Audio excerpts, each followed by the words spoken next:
Bonjour à toutes et à tous, c'est Mathis, comment ça va? Bienvenue aujourd'hui dans cette nouvelle vidéo. Alors aujourd'hui on va parler de quelque chose qui m'a été énormément demandé comme vous l'aurez vu dans le titre. Et c'est marqué là, et là aussi.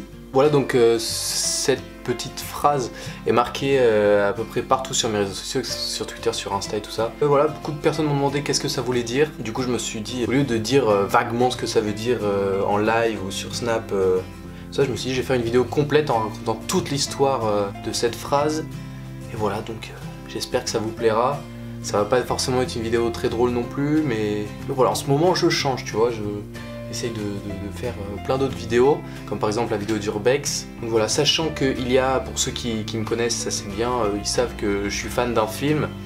Je vais le chercher, je reviens. Toute l'histoire de Live Like Jay, qui veut dire vivre comme Jay, toute l'histoire, c'est basé sur une histoire vraie, mais voilà, je l'ai connu grâce à un film donc, qui se nomme Chasing Mavericks.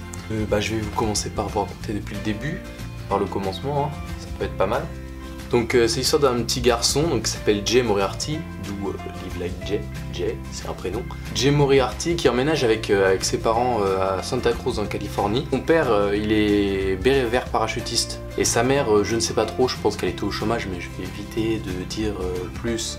De dire des conneries. Son père qui surfe assez régulièrement lui apprend dès son plus jeune âge, donc je crois à partir de 9 ans, il lui commence à lui apprendre à surfer et tout ça. Puis quelques années après son père disparaît et donc il se retrouve seul avec sa mère et puis il a continué à surfer.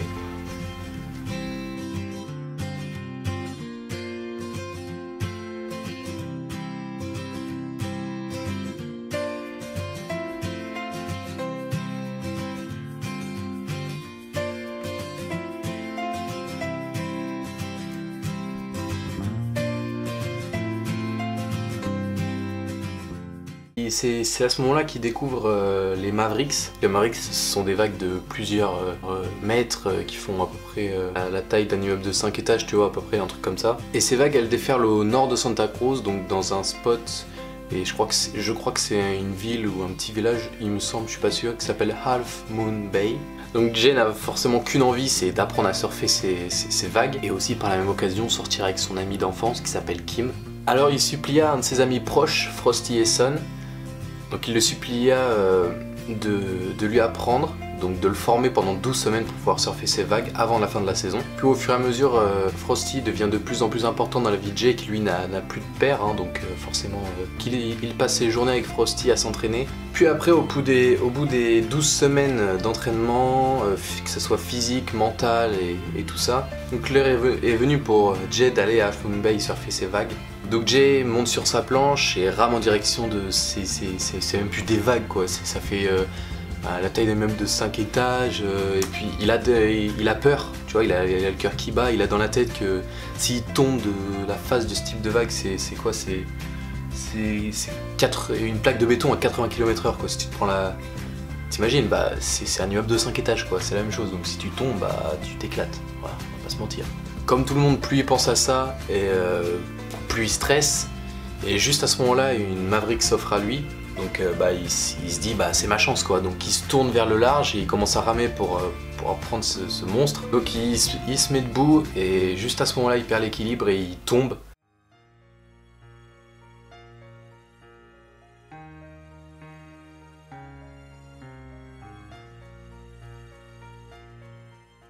Frosty et Kim, son ami d'enfance, sont sur la plage, et ils l'observent avec des jumelles, ils sont comme ça, putain, qu'est-ce qu'il lui... Enfin, est-ce qu'il va s'en sortir quoi? Ils sont pétrifiés de peur, Frosty commence à compter sur ses doigts les minutes, parce que forcément il faut de l'apnée. Et au moment où tout espoir s'était envolé, on va pas se mentir, il commence à se dire bon bah c'est bon, il y est resté.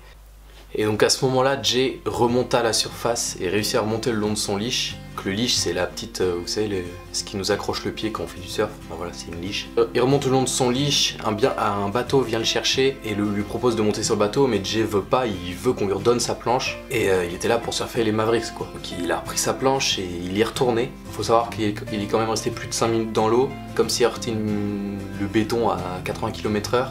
Donc il doit être quand même assez sonné. Et il y est retourné quand même. Donc il remonta sur sa planche et en prit une nouvelle.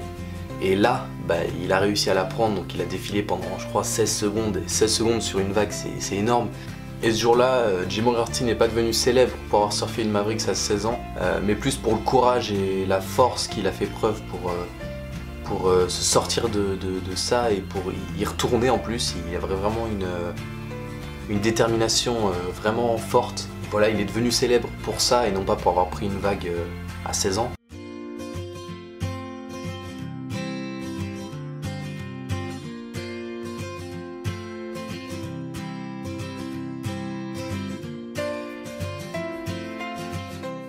Et quelques années après, le 15 juin 2001, la veille de son 23e anniversaire, Jay perdait la vie lors d'un accident de plongée aux Maldives. Il faisait de la plongée libre. La plongée libre, en gros, tu descends 15 mètres dans les profondeurs et sans masque, sans tuba, sans bouteille de gaz, rien qu'avec des palmes et ton corps. Donc il a eu un accident et son corps est retrouvé quelques jours plus tard par un groupe de recherche, un groupe de sauveteurs qui le recherchait depuis quelques jours. Et c'est la dernière fois que Kim, donc qui est devenue sa femme, l'avait vu et il avait 22 ans.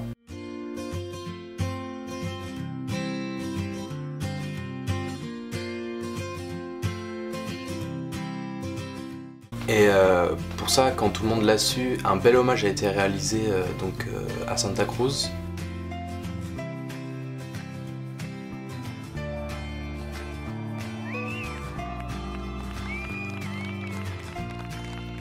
Aujourd'hui, je pense que tout le monde, et pas que les surfeurs, doivent prendre exemple sur lui. Parce que Jay, c'était un mec, enfin je le connaissais pas en 2001. En 2001, j'avais 3 ans quoi. Et je pense que tout le monde doit prendre exemple sur lui parce que c'est quelqu'un qui se prenait vraiment pas du tout la tête. Il était tout le temps en train de sourire. Il sortait des Mavericks, il a failli crever quoi. Et il rigolait. Lui, il rigolait. Donc, franchement, faut prendre exemple sur lui. Si vous avez vraiment un rêve ou quelque chose comme ça, franchement, faut faire comme lui, quoi. Faut y aller à fond, même en partant de rien. Alors regarde, lui, il avait 15 ans et il a réussi en 12 semaines. Donc pourquoi pas vous, hein, voilà. Même si c'est pas surfer une grosse vague, ça peut être n'importe quoi. Et gardez foi en vous et je pense que c'est ça. Voilà, c'est vraiment ça et vraiment y aller à fond pour tout ce que vous voulez faire et surtout pas abandonner, quoi. C'est ça le truc. Lui, il a failli perdre la vie, il a recommencé, quoi. Et c'est parce que c'est vraiment ce qu'il voulait faire et au final il est mort dans quelque chose qu'il aimait, il est mort dans l'eau, donc voilà, je pense que c'est ça que veut dire live like Jay, donc vivre comme Jay. Je pense que c'est ça, de ne rien lâcher, ne rien abandonner et surtout vivre avec le sourire, quoi, hein. Ceux qui sourient pas, fuck, hein, vous leur dites live like Jay, ceux qui sourient pas, et s'ils comprennent pas, tant pis pour eux, hein. Je pense que surtout n'abandonnez rien dans vos projets, à ce moment là vous vivez comme Jay, je pense. Et souriez. Je pense que c'est cool de sourire. You just gotta appreciate everything. I think that's one of the most important things in life is just really appreciating it because we only get to do this once and it's not for a long time, so enjoy it. What's up, Jay? Hey, what's happening? What's up? Beer time. It's to the boys in HB, so you got anything to say? He's all quiet. All I remember is that.